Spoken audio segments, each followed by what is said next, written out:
You're stopped in the hallways. You hear a teacher call you and say, "Stop right there." And you stand there thinking, "What did I do?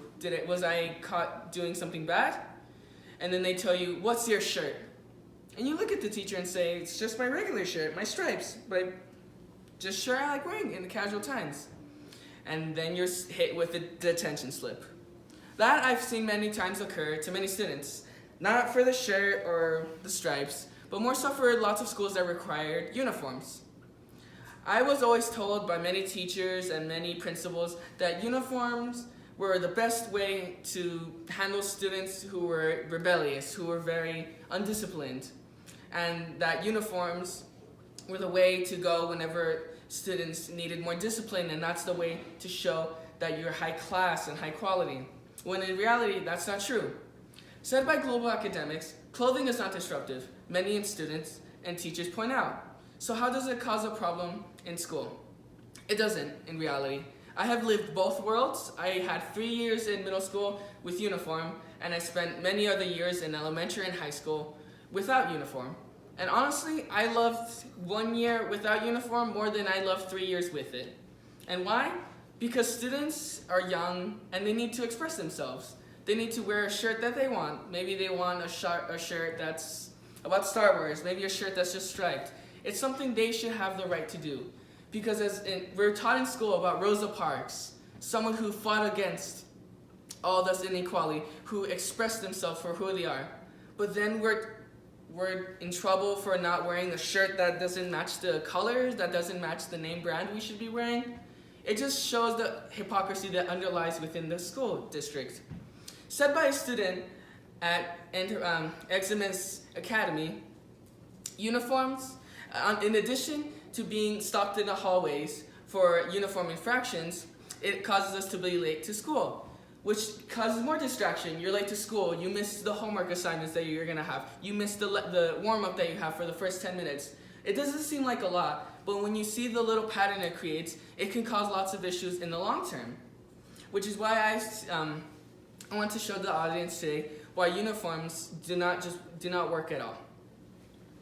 Many students can agree with me that if they were to choose uniforms over no uniforms, they'll most likely not do uniforms because students want to be expressive. They want to be who they are. They want to be able to see and express themselves, because not only is uniforms something that doesn't let the students express themselves, it's an additional tax, an additional payment for clothes that some people can't afford.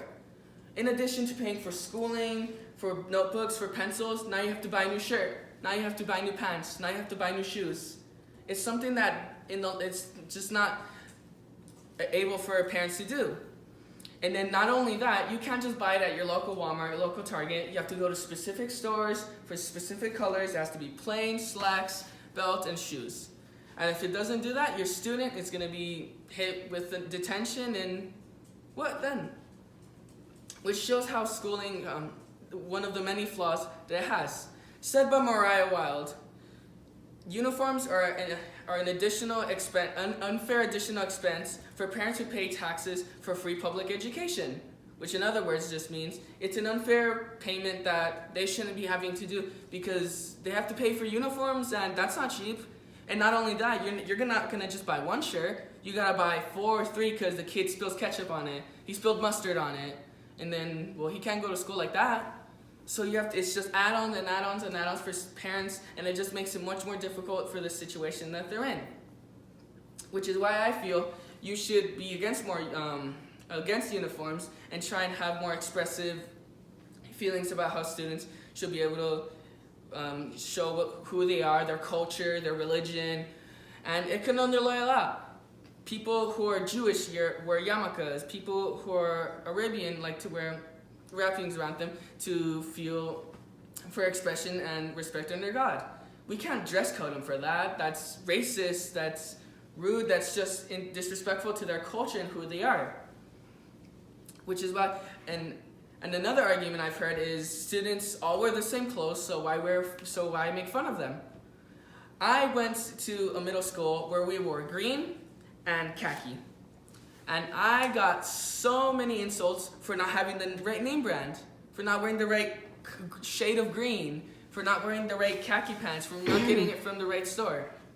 Which just shows students will find ways to make fun of each other. It's gonna be a dilemma that we're gonna face either way.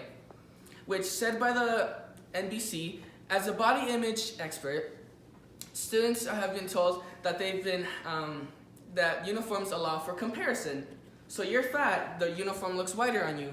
You're skinny, the uniform looks saggy on you and it doesn't look good on you.